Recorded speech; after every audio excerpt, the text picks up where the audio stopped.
I had quite the adventure that day. Your granny and I were caravanning in Newcastle at the time, and one morning she dropped me off in Donard Park at the bottom of Slieve Donard. I remember walking into a forest at first, and after a short walk I stopped at a clearing in the trees beside a stream to listen to the birds singing in the trees.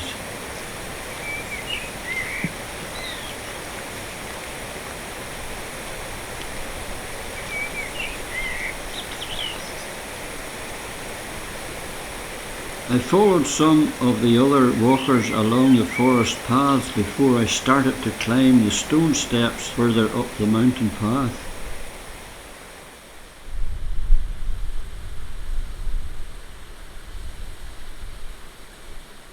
I came across an old ice house not long after.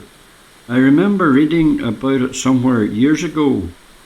The local people used to take ice from the river in the forest when it froze in winter and store it there so they could use it when the warmer weather came back again. I turned around at this point and enjoyed the view of the sea in the distance. It was very clear that day, so you could see for miles.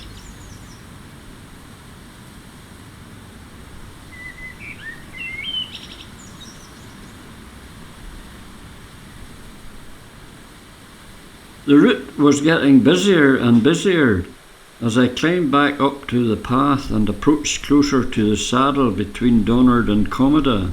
This was where I started to lose my way as the weather suddenly changed to heavy cloud and thick fog.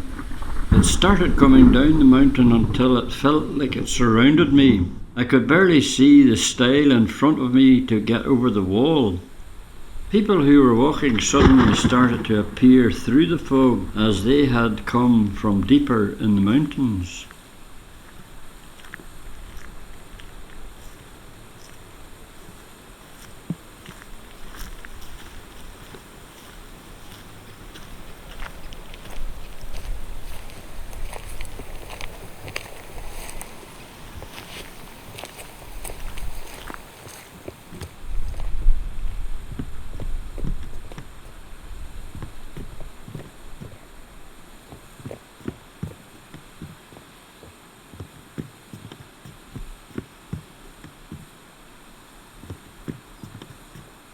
I was thinking about turning around at that point, but I was going to get to the top when I had come this far.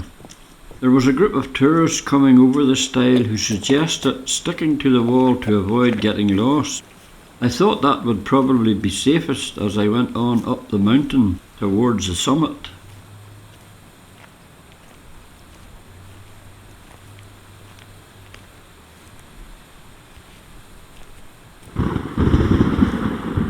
I followed the wall all the way until I found a stone hut at the summit of the mountain. There were a few others at the top, and it turned out they were the group I had met at the saddle who went up the mountain a different route.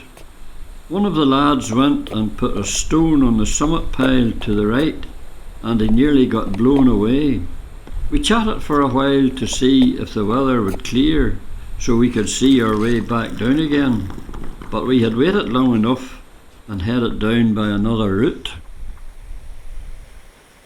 We walked a little further following the wall until out of nowhere the clouds and fog disappeared just as we were approaching Bloody Bridge.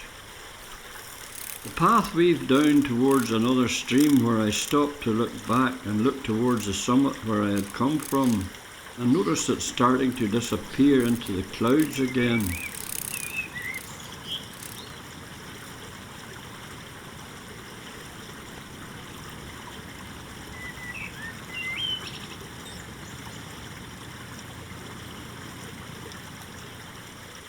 It started raining not long after, but at least I made it down in the end. Your granny was quite happy to see me in one piece.